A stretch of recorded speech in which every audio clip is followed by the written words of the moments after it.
I'm Darcy, and I am so grateful to be here today. I'm abstinent and have been since January 15th, 2018. And I know I'm abstinent because I write down my food that I'm going to eat for the day. I call it into my sponsor. I eat everything that I have committed and nothing in between. And abstinence is the most important thing in my life. And that took me a long time to be able to, I would say it, but it took me a long time to be able to mean it in my heart. I'm going to share with you tonight what it was like my journey before finding GreySheeters Anonymous and what it's like now. And I have so much gratitude in my heart for finding GSA because it's amazing how many times I've qualified and I still get emotional.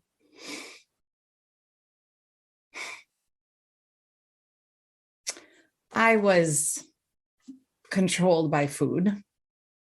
I was constantly consumed by thoughts of what I can have, what I can't have, what I should have, what I shouldn't have. And it was exhausting because not only was I controlled by it, I hid it. And I was so ashamed, and nobody would have known how miserable I was. And they didn't know because I have been a lifelong athlete, and I used exercise to be able to manage and control my weight so that I never got to the place of obesity that I probably should have, given how much I was consumed with and eating food. But I had this vicious cycle. I always had fear of eating too much. And so I would graze all day and never allowing myself to feel even the slightest bit of hunger pain. But then I would get triggered, something emotional. I'd get, angry or frustrated or called out or what have you. And so I would inevitably binge and overeat. And then I'd try to overexercise to compensate for that, to the place of exhaustion. And I'd wake up with shame. And the cycle just went, just nonstop. And I tried everything because I was very much focused on being a healthy person. And so I tried to be healthy. And I would, you all know, right? Weight Watchers, detoxes, cleanses, pills, Jenny Craig, Seattle Sutton. You name it. And it always worked until it didn't. And then that cycle of shame would I'd get my goal weight, and then it was just a matter of time before I was back on that cycle of overeating and binging and overexercising and shame. And I hated it. And I hid it from my husband, from my daughters, I was a closet overeater. And I'd be at events, I'd be at a party, a holiday party. We're in the holidays now. And I would, I'd be wondering who's going to notice when I go back for my fourth plate, and what room could I go in next to eat so that there's different people and they wouldn't see. And it kept me from connecting with people, and it kept me from loving myself. And it was just exhausting, hiding and living this secret. And all that time I'm doing triathlons and marathons and 10Ks, and my fitness and my weight is going up and down. I did a full Ironman, and I was pissed that I never lost weight doing an Ironman. I was pissed because, like,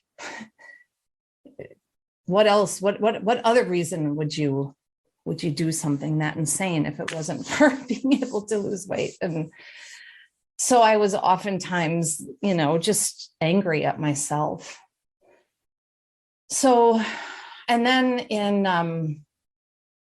it was March 17th of 2016, I got a phone call from my neighbor asking what was going on at my house. And I said, I don't know, I'm not at home. Why? And she said, Darcy, there's 40 or 50 police cars surrounding your house, and there are officers with guns, and they just took John out in handcuffs, barefoot. I said, what? What are you talking about? So my husband of 10 years, he was a full-time stay-at-home dad. He was arrested. It was the day before our 10-year wedding anniversary. And I found out later he was arrested for sexual assault of a minor he had met online. My daughters had never gone a day without their dad putting them to bed. I mean, I worked full-time. It was what worked for our family. And when he was taken away that day, he never came back. He never came home. And he was ultimately sentenced to a 10-year prison sentence. And all of a sudden, I became a single mom, running a business, trying to figure out how to not have my company fail and go bankrupt, because the mugshots were all over the nightly news and the newspaper and the social media, and I was scared. And there were multiple other, what do you call it? Not the suspect, but not the victim, but others who were arrested for sexual assault. And so every time that a new arrest happened, my husband's mugshot was put up. So unlike a normal news cycle that would be like 24, 48, 72 hours, this lasted months and months and months. I had to ship my young daughters to another state to live with my sister, because there was, a bank of media trucks in front of our house. And I all of a sudden couldn't exercise to manage my weight. And I went into this place of starvation, and was using the lack of food to almost, I don't even know, it was weird, almost like punish myself. But then I was like in this sort of sick way, proud of myself. It was really icky. And then my daughters came back from my sisters, and all of, I couldn't not have food anymore. And so they came back with all of the things that we don't eat.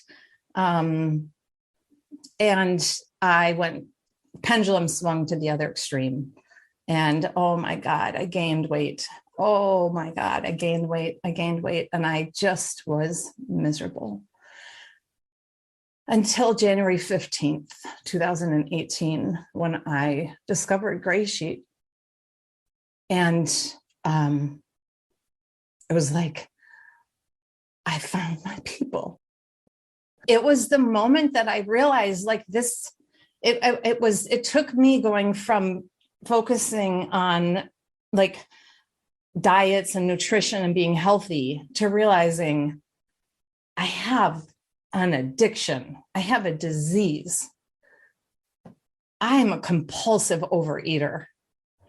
Until I found GreySheet, I didn't I didn't know what was wrong with it. I knew something was wrong, but that was it. And I have never looked back. I got on my first meeting on a Sunday night, had my sponsor Monday morning, and the peace that this program has brought me through a whole lot of no matter what's, through my mom dying this fall, through COVID and my daughters being home, 20 months, through my husband ex-husband, early release this summer, to a halfway house. And there are so many things that have challenged my abstinence that don't even faze me, because being abstinent is better than any bite of food I ever took. Waking up with a clear head and without that shame and vulnerability hangover, and not having to hide who I am, it just is like freedom. It's undescribable. I now exercise because I like it. Because it's fun. It's not punishment to try to account for all the calories that I had taken in. Exercise has become a part of my routine in a way that it's not punishment anymore. The joy is back. And my boundaries are so much stronger. I mean, the gray sheet abstinence has not only helped me with my food, but it's helped me with my life. This winter, just a month ago, I went and I spoke to the Denver Women's Prison. It was my second time flying out there, and I live in Madison. And when I was there last time, they had a meal, and I did not partake. And so this time they said, we really want to make sure that you can eat with us, and we know you have special something, Darcy. So we really want to make sure. So tell us whatever you need. Well, I've done this before. I'm going into a prison. I can't bring my scale. Can't talk to the chef or whatever they're ordering. And so in the past, I would have just, because I felt bad, I would have just thought, oh, they want so bad for me to enjoy a meal with them, I'll just do it. And I just so calmly and compassionately and directly said, that means so much to me. Thank you. I won't be able to enjoy the meal with you, but I will enjoy your company while you're having the meal. And I have a food addiction, and I have a sponsor, and I have very specific foods that I eat and that I don't eat. And I will enjoy your company more if I'm not worried about, trying to figure that out. And it will bring me a lot of joy to just be with you while you're eating, and I'll eat when I'm done. Really? Are you sure? Yeah, I am sure. I am positive. To just be that grounded in my abstinence and my boundaries, it feels so good. I will end, I guess, in my last minute and just with gratitude and what I'm grateful for. I'm grateful for my sponsor, and that every morning she picks up the phone. I'm grateful for my sponsees who help me learn and grow in this program. I'm grateful for this community, for all of you, for coming back, whatever day you're on, for these Zoom meetings, for the phone bridge, for my higher power. I'm grateful for no matter what. I went to so many goddamn nutritionists and dietitians, and they all were like, moderation, just have a little bit, just 80%. Screw that. That does not work any more than it works for an alcoholic saying, just have one glass of wine. Right. And so I'm grateful for the no matter what. I'm grateful for the scale and the 4.0 and 8.0 and 12.0. And I'm grateful for the accountability and the structure that this program gives me, so that I can put my energy into relationships and connecting and being present at those holiday parties and in all of those places that I was hiding from before. So thank you. I'm grateful to qualify because it always helps strengthen my abstinence when I take time to reflect on what part of my journey I want to share. And I'm honored to be able to share with you all tonight.